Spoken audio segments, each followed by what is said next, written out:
Hi there guys, welcome. If it's your first time here, well, welcome back if you're a subscriber. I thought I'd do this video really quickly. I'm actually on the way, we're going to go to work shortly, so it's in the morning. And I thought I'd get this one together while I'm sitting here having a coffee. This is the 10 final questions for the VC, or the vinyl community. This is from Richard McCook. And I thought I'd take part in this. Excuse me. So let's kick off with the first question. And the first question is, number one, do you ever struggle to come up with ideas for videos? I don't struggle with ideas. My problem at the moment is because I've only been recollecting records for about the last 4 or 5 years. My collection isn't huge. So I haven't got much in the way of records to talk about, because I still need to buy more as I require them. So I have the ideas. My problem is having the material to discuss. For example, I want to do a shootout video on Scott Walker's first album. I have the recent reissue, and I thought, well, I really need to get a first pressing. So obviously that costs money. So I bought the first pressing. That's on its way. That's arriving this week. I'll probably do the shootout video the weekend, or in a couple of weeks. So with me, I have the ideas, I'm thinking ahead all the time, but it's a little bit restrictive for me because I need the material to talk about.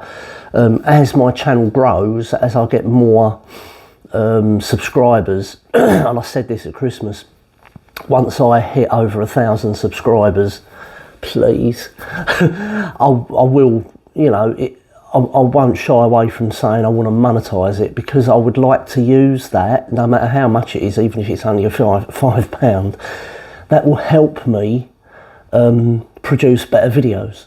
You know, it's simple. That will help me produce better videos, and because that will enable me to buy the material that I need to talk about. So that's a simple question. Is no, I don't dry up of ideas, but it's a little bit restrictive because I need the source material. Question 2, if purchasing subscribers was an option, would you partake? No. When I started the channel, I had the option of doing that. I'm not doing it. There's plenty of companies out there that will you can buy subscribers. I'm not going to do it. I want to do it on my own merits. Simple as. Next question, number 3. Do you like to mention how much you paid for your records? Yes. I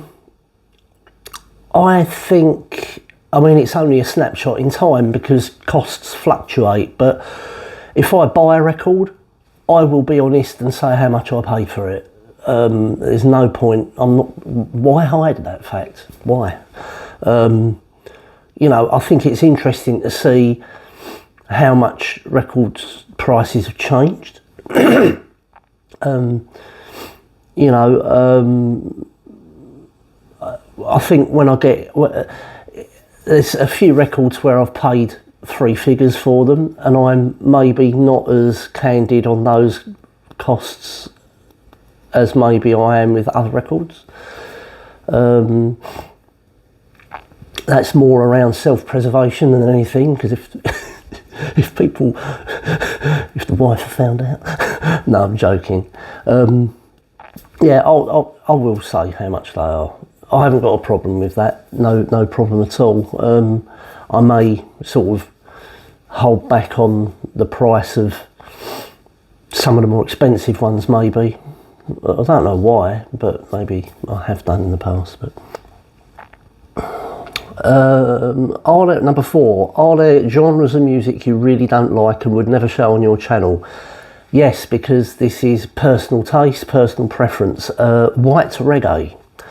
I don't like white reggae, and what I mean by that is bands like UB40. I can't stand that. I can listen to Bob Marley all day. That's real reggae to me. But I can't listen to UB40 or any white reggae bands like that. I just, no.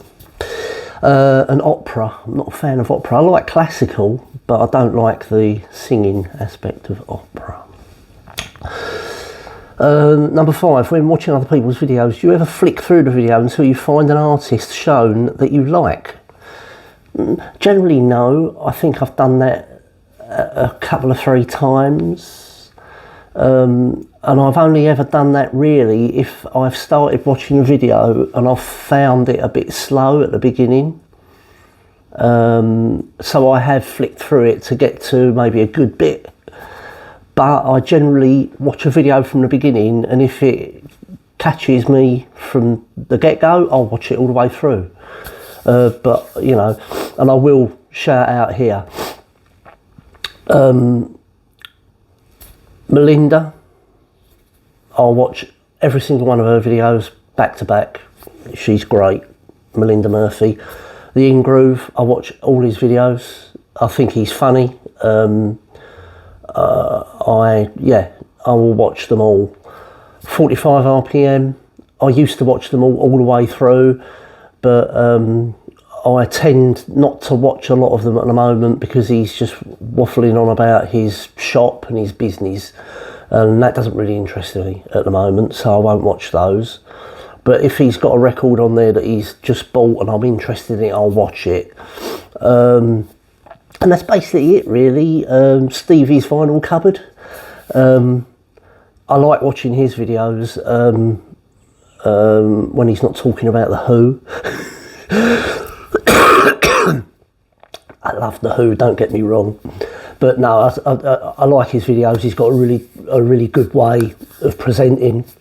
It's very, very down to earth, and I like the presentation and the thought behind the show, you know. And they are shows. We're creating small shows, aren't we? So yeah.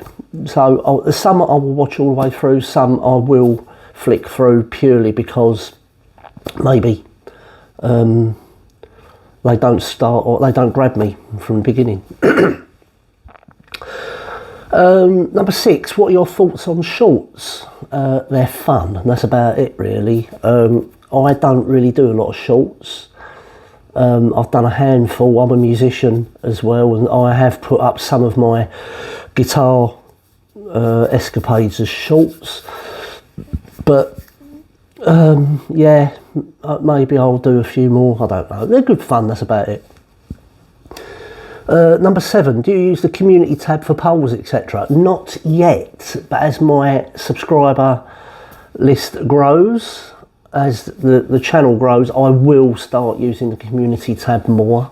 Probably once I've got over 1,000 subscribers, I'll start using the community tab, because I think that might generate more interest in the channel and more and make it more and make it more inclusive for everybody, get people more involved. Probably run competitions, that sort of thing. I just recently done a really easy competition where I gave away a Thomas Lear CD. That was purely because I had 2. I had one that was signed by him and one that wasn't signed, but you know, that was a giveaway. Maybe I'd like to do some more competitions as I get some of these records and I end up with doubles or whatever. I'll give some of them away. Is there anything about your own videos you don't like? Yes, the background, as it's boring, as it's only a wall. Well, as you can see in this, I've switched the camera around because I've got myself a new tripod, and you can see my record collection, which makes it a little bit more interesting to look at. So previously it was the wall, which is there, but it's not now. Is there anything about other people's videos you don't like? Yes, but it depends on what video or creator. As I said, I've used to watch a lot of Michael 45's videos. Now he's sort of set up his record store online. He tends to do a lot of videos around that. I won't watch them. I'm not really interested in that side of things. I'm interested in his store, don't get me wrong, but I'm not interested in constantly talking about it. And also these hour and a half long episodes that he does on like a Teams call thing with other VC members, I don't really get into them either. It's not a reflection on Michael as a person. I just think the content's gone a little bit off kilter a little bit. I don't really enjoy them as much as I used to. Yeah, Mike Esposito, the In-Groove, he does some great videos. I wish he would do more shootout videos because I really value his opinions very highly. So I would like to see him do a shootout video of Pink Floyd's Wish You Were Here, please, Michael. Pink Floyd's Wish You Were Here. Number 10, if you were to stop making videos, would you A, shut down the channel completely? No, I wouldn't do that. B, keep the channels live, keep the videos live? Yes, I would keep them live. Or C, make the videos private? No, I wouldn't make them private. Would you make an announcement that you would be no longer making videos? Probably. Yeah, I'll keep them live, as providing people were enjoying them and still watching them. I would keep them live. Why take them down? It's history, isn't it, really? I think it's a historical document, regardless of who's made it. So I think it's, you know, it's okay, it's a snapshot in time, but, you know, you make a video about a record that's just been released this week, and you see that video in 5 years' time, and it's like, wow, how much? You know, so yeah, that's about it. That is the 10 questions for the VC. Like I said, I've got a few things coming up. I've got a Scott Walker, Scott 1 shootout coming up. I've got some a new buy for me, a brand new artist that I've just got into. I'll bring you up to speed with that when it arrives. If you like the content, hit like and subscribe below, give it a thumbs up, do all the usual spiel. It really does help get that algorithm going. If you'd like to see specific content on the channel, let me know in the comments.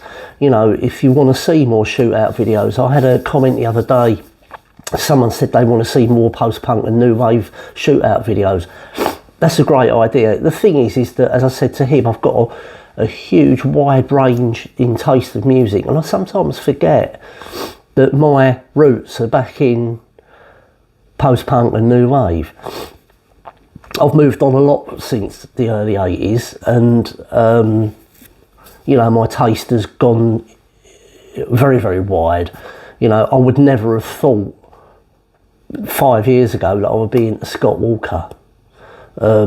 But I am, and I've got all these records, well, the first 4, and they're fantastic. But I would never have believed that I would be into a crooner.